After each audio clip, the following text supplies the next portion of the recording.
But you don't understand. These niggas ask me everywhere I go. Joe, what's up with Les? What's up with Les? What's up with Les? What's up with Les? And I'm like, I don't know, man. Let her be. Shit. Let that lady live. And it don't help that you out here doing cartwheels and shit everywhere. You know I am 25 forever. You know what I'm saying? I'm just like Jackie Chan, move over. Big Les is still out here trying to be the next Pam Grier while I can still flip. And Megan ain't got nothing on these knees because these knees are still good. Don't play with me.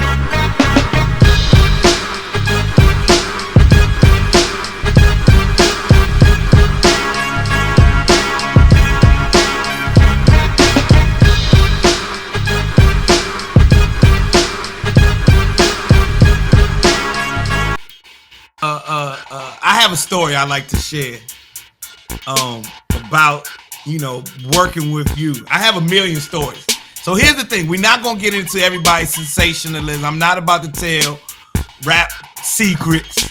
I'm not going to do that. That's not what I do. But I do have a story to tell. One night, it was me and you and some of your dancer friends. Some of your famous dancing friends. We were all in either a Range Rover, Land Cruiser, whatever. And we were headed to a party in Hollywood. They stopped by the hotel to pick us up on our way to a party or whatever. And I get in this car and, I'm Joe Clair. I'm out in these streets. I'm traveling the country as a comedian. I'm out here killing them. And I got bit. Okay, I got bit. At this point in time, I got, I had women. I had women. Man, I get in the car and I'm sitting in the car and they all y'all started treating me like little brother, like baby brother. Like I felt like I was 10 hanging out with my sister and her friends and they was 20. And all of y'all was about my age. But I was like, is it serious? I'm sitting in this car like I can't fuck nobody in here. I can't fuck nobody in the car. Like, no, little Joey, you can't. No, little Joey. I can't get none of that. None of that is popping off from me. It's even, and so for everybody listening, no, I did not get the fuck Les or any of her friends. That's right. Always business as usual, y'all. They was not letting me get down at all. And this is before you could go to HR. This is before any of that. Right. No. And I never said anything lewd. I was a very nice guy about it. I'm asking you out to lunch and out to dinner and shit like that. And like, no, hell no. Hell no, we can't go to nothing. And so our next guest is backstage, ready to come in. He is, I'm going to tell our producers, go ahead and run that. Bring my man on in here because he is hip hop. He is it. He is a godfather. He is a forefather. He is all of that to the culture and more in every single way, from lyrics to beats to style to finesse to crowd, participation, showmanship, all of that. And what he did for hip hop, sparked so many other MCs, rappers, dancers, cats who wanted to be fly and all that. And I think we got him. I'm getting a text. And ladies and gentlemen, there he is. It's the only one is Big Daddy Kane in the building. What's happening, y'all? Oh, first of all, even hearing the tone of your voice with my eyes closed and before your video came up on the frame, it was like, ladies and gentlemen, it's him. It was like he was standing behind the curtain and everybody just was screaming. Everybody knows that voice. Worldwide, coast to coast, it doesn't matter. What's up, Kane? How you doing? Chilling. Great to see y'all, for real. Man, it's good to see you, brother. Yeah, I can't give enough accolades as the music that you and the culture that you help usher into the world goes worldwide and continues worldwide dominance. You know, I don't care. I can't think of the last time I seen a young white guy with a guitar, but I know a ton of young white guys who want to be rappers now. I mean, it's phenomenal to be able to connect with you now, brother. It really, really is. So welcome to the Ruckus, man. Oh no, glad to be here. Glad to be here. And I mean, it is beautiful to see what hip hop has become and the way that it has grown and ventured out in so many different ways and aspects, you know. When you look back at all that you have done for the culture, do you allow yourself to be like, that's right, I've created, I've helped to usher through, I'm the reason why? Like, do you even take a moment to say, yeah, if it wasn't because of this moment with Marley Marl, or this moment with Biz Markie, or this, you know, I get the job done, whatever, that you allow yourself a bit of credit for what you've done? Nah, not really. I mean, I'm actually just happy to be a part of it. I think it's a beautiful thing and a blessing to hear artists from a younger generation, you know, that give accolades to me and things of that nature, and want to show love. I think that's beautiful, and I'm humbled by that. To see the young cats that acknowledge me in that fashion. But as far as myself, I'm honestly just happy to be a part of it. I mean, Kane on his most successful day when it comes to hip hop is still that little kid on the block in Brooklyn at a block party in 1975, watching them play Love Is The Message, and cats getting up there saying dip, dip, die, socialize. I'm still that dude. I'm just happy to be a part of it. Yeah. King Asiatic, nobody's equal, first and foremost. Let me get into that. When I got to Morgan State University in 1987, the New York cats had these strange names. Uh-huh. For somebody who's not, from the tri-state, has no idea about, the doing the knowledge and doing the numbers of the day and having the math and then putting your own name together that's not a family nickname, but it's something else. That's a mind blower, brother. How did you come up with Kane? Well, the Kane part actually, that has nothing to do with the 5% Nation or Islam. The Kane part actually came from the old Kung Fu TV show with David Carradine, Kung Fu. Yeah, be a little kid. All this time I thought it was the crescent and the star. I thought you was the street faction of the so I had Rakim, right? Uh-huh. But then you had like way over here you had the Lockims and the X-Clans and them. And then over here I thought you was like I'm down, but I'm in the streets too, but I'm down. No. Definitely 5%. I'm just saying that the name Kane didn't come from that. Gotcha. You know what I'm saying? Yeah. Thank you so very much for clearing that up for me. As a 5%, I was using King Asiatic a lot, But I mean, the Kane part actually came from the TV show Kung Fu. Hilarious. I love it. I always wanted to know in regard to your stage show, right? It's one thing that we all know Scoop and Scrap and you were like the trio of trios, to see an artist actually interacting with their dancers.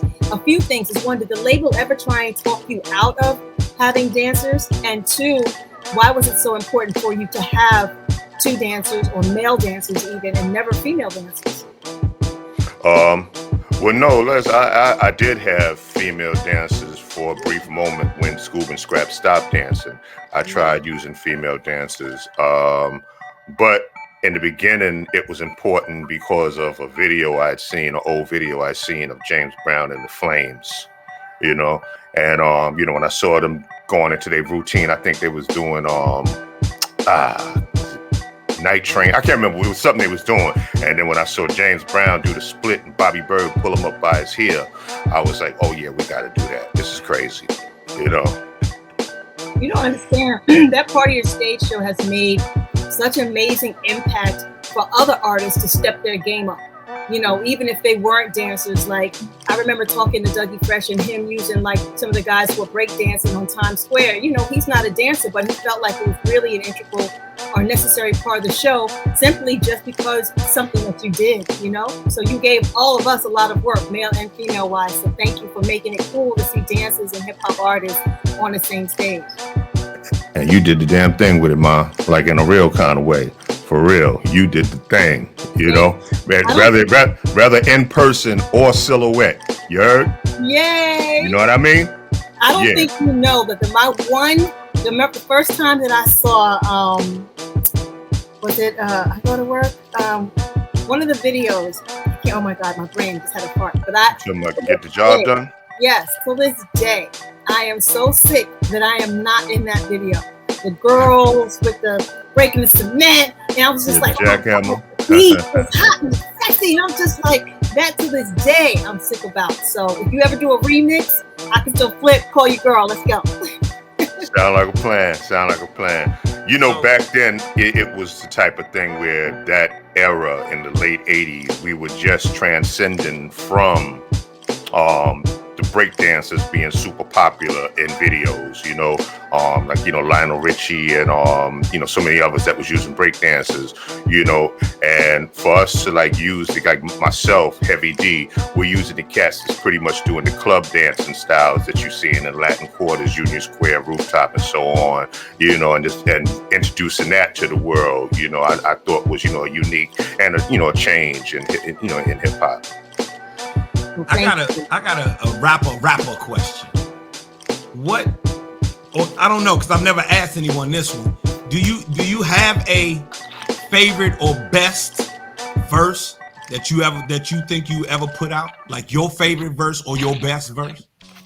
I think my favorite verse probably was on my second album, a song called Mortal Kombat. It was like a little play of words that I did. I was like, it was something where I really impressed myself for the first time, you know? Yeah. Okay. The reason I asked that because I was waiting for you to say Raw. Oh, nah. Nah, Raw was cool. I mean, and I'm glad that, you know, everybody enjoyed it, and it was definitely my introduction to the world. That wasn't my favorite. So let me say this, from a guy who you know how you humbled a second ago, you was like, nah, it's for everybody else, and I'm humbled. I'm just humbled to be a part of it, right? Cool. From a fan perspective, you was a superhero. You understand that, right? Raw, the rhyme from Raw to this day is in my top 10, maybe top 5 of all the rap records I've ever listened to over the last 40 years. Raw. Slim, Raw. I'm still waiting for the MC to outdo that. Putting it in context for when it came out, what it was, how it came out, and what you did on it, bruh. That's a if this was a museum, that piece has to be on the wall, and it's the one that people gonna come and see for years and years and years and years and years. It goes right next to the very popular, you know, other joints, but Raw. Nah, thank you so much, man. I appreciate that, you know. And you know what's so funny is that, you know, when it comes to my lyrics, the quotables usually come from everything except Raw. You know, it's usually the Friday the 13th from Ain't No Half Stepping or Put a Quarter in You from the Symphony, you know. But yeah, I appreciate that, brother. But let me go back to Here I Am, R.A.W., a terrorist, here to bring trouble to. Phony MCs, I'm on the seas, I just conquer and stomp another rapper with E. I'm at my apex and others are below, nothing but a milliliter, I'm a kilo. Second to none, I make an MC run, so don't try to step to me, I ain't the one. And I relieve rappers just like, see how I can say it like some regular shit? That's how fucking literal and lyrical and awe-inspiring it was and is, because no one has been able to do that since. There's been other styles, there's been other everything. That joint right there, and that's me that's me owning the fact that I'm a hip-hop historian. I know, I truly appreciate it.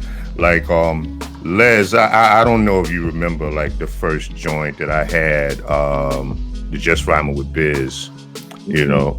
Oh, you remember that one too, Joe? Okay, well, like no, because I mean, you know, that was pretty much I would say tri-state. I didn't know whether it was popping down. I was traveling. My man. Okay, well, you know, when that came out, it's playing on BLS, it's playing on Kiss, it's getting a lot of love, you know, but nobody's booking me for shows because everybody thought it was Biz's song because he rhymed first and he was known. Nobody knew who I was, so I wasn't really getting any love, you know. So I was like constantly at the label, like, yo, I need to do a song with just me. That's the main reason I started off saying, here I am, RAW, because I was so happy to finally like have that opportunity to really, you know, gain my recognition as an MC, as a solo artist, you know. Yeah. And boy, did you. And boy, did you. Now, I mean, by the time I heard Half Stepping and all the and everything else, it was the dope, you know, it was the dope. But that raw really struck me, brother. And to this day, it still just resonates with me in a very, very, very real and personal way, man. So thank you for that. Appreciate the love. I truly appreciate the love. Yes, Kane, sir. how have you been able to evolve? Like, right? Because you come from an era where you had like publicists and there was no social media. But here you are, still relevant, just as not, if not more now than ever. So how have you been able to evolve with all this social media going on? And how do you feel about the way people are listening to music now? I mean, it's different, but I mean, you know, the only choice you really have is to you know, stay stuck or evolve. You know, that's really like the choices you have. You know, you stay stuck or evolve, you know. I mean, and evolving can be different things. You know, you can be evolving to where you become what today is, or you can be evolving in a way where you're like creating your own style of what's going on in social media, you know, as far as today. And that's what I try to do. You know, I try to, you know, just catch the vibe and just see what people into, what they like to talk about, and, you know, just give it to them from my perspective, you know, and just have fun with it, you know, have fun with it. You know, we joke sometimes we get serious, sometimes I drop a jewel, but for the most part, it's like basically a family conversation, you know. Yeah. Is there a if you know, like I know, to the messing around front like Roy Rogers and slow down. Is there a young rapper you hear now that you can hear your influence in them? You mean like of the younger generation? Yeah. Do you hear anybody who you know was like, yeah, they was listening to King? Because Matter of fact, even back in the day, who was biting? Put that shit out there. Who was biting, Kane? Nah, you're not gonna get no tea over here, big homie. I'm just kidding.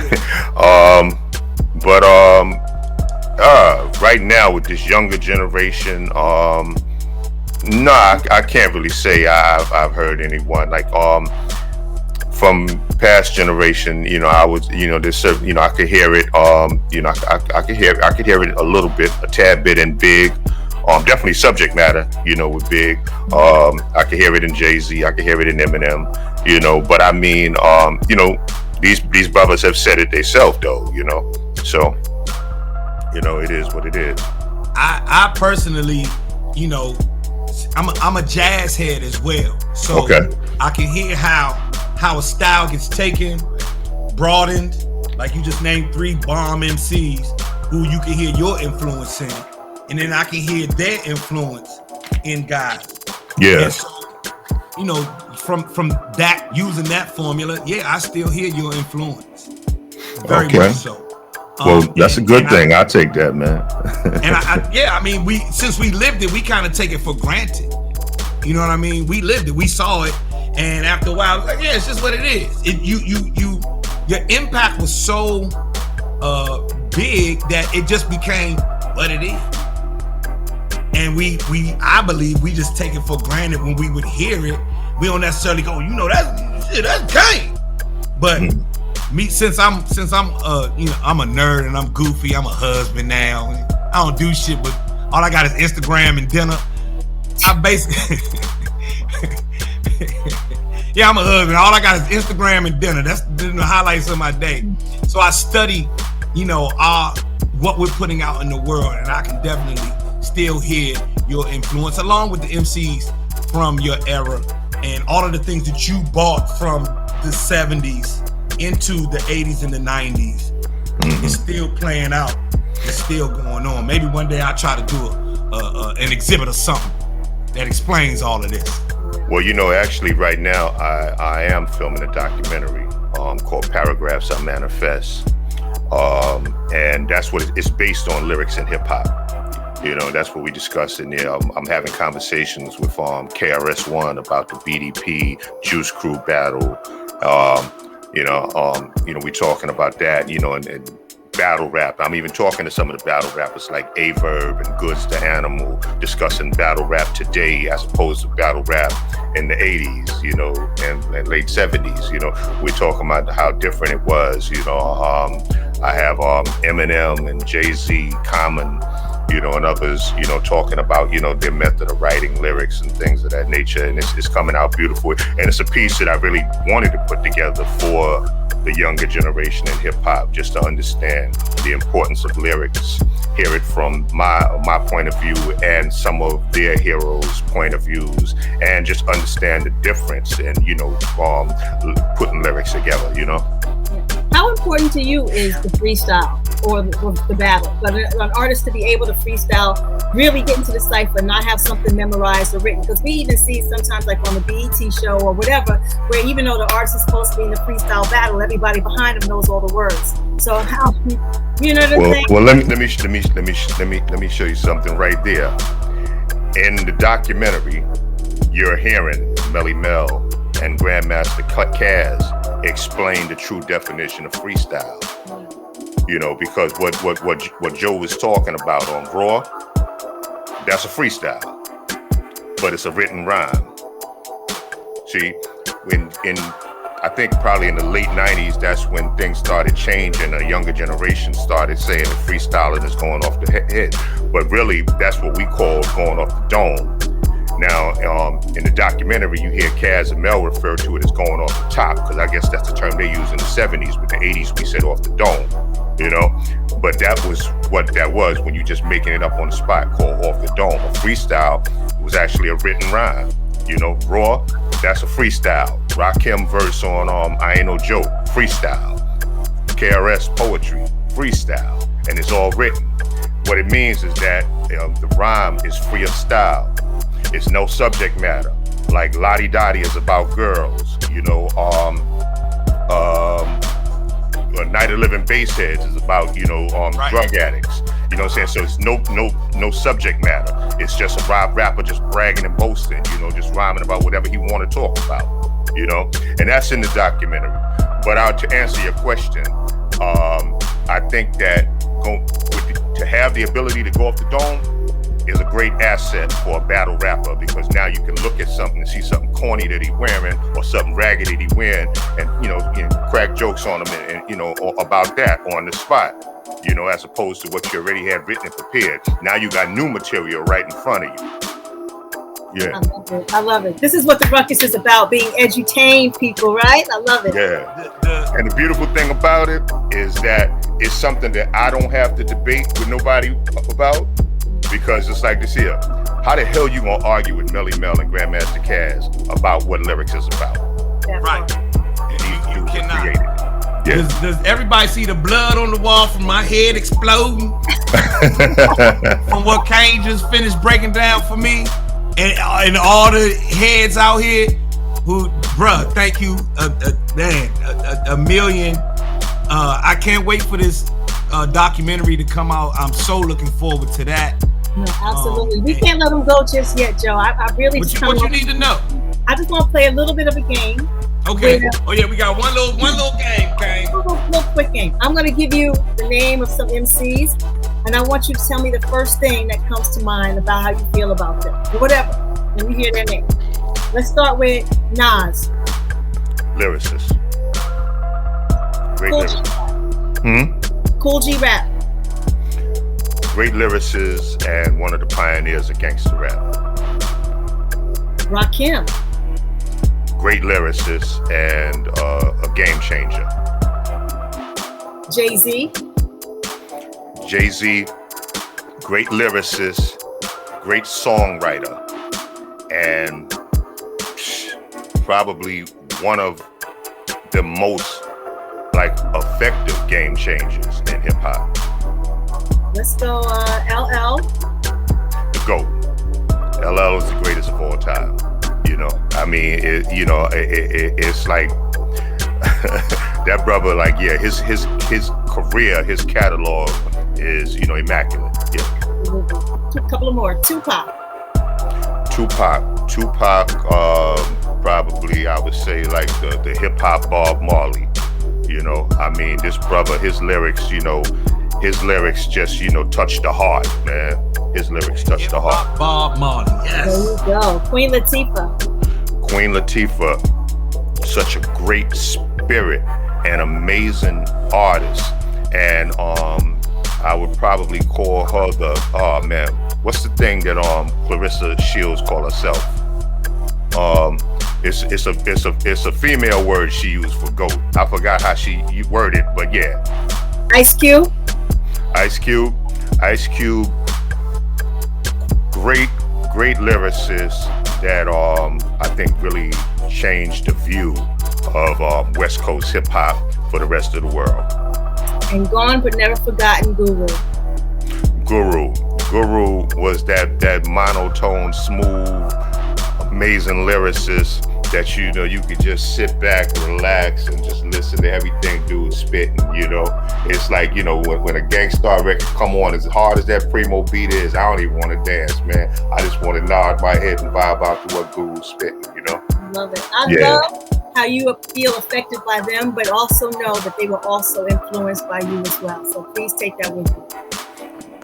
Much appreciated.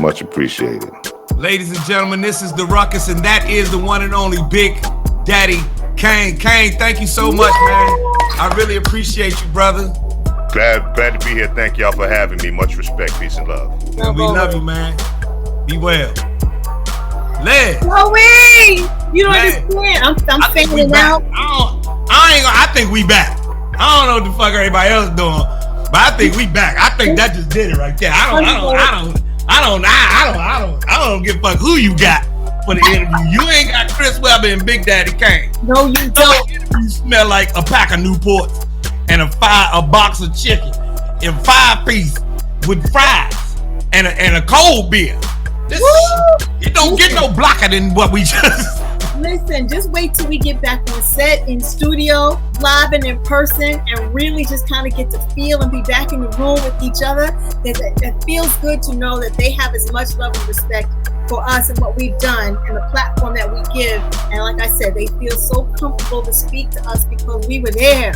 We know the truth. We've seen the history, and there's no faking the funk about that. At all, man. Kane's still the smoothest. Woo! I mean, like, for real, like, that's that Brooklyn shit. Ladies, I hooked you up twice with all that chocolate on the Ruckus, okay? Thank you. I'm not giving. I hooked the fellas up just by having you here. Oh, I love you, Joey.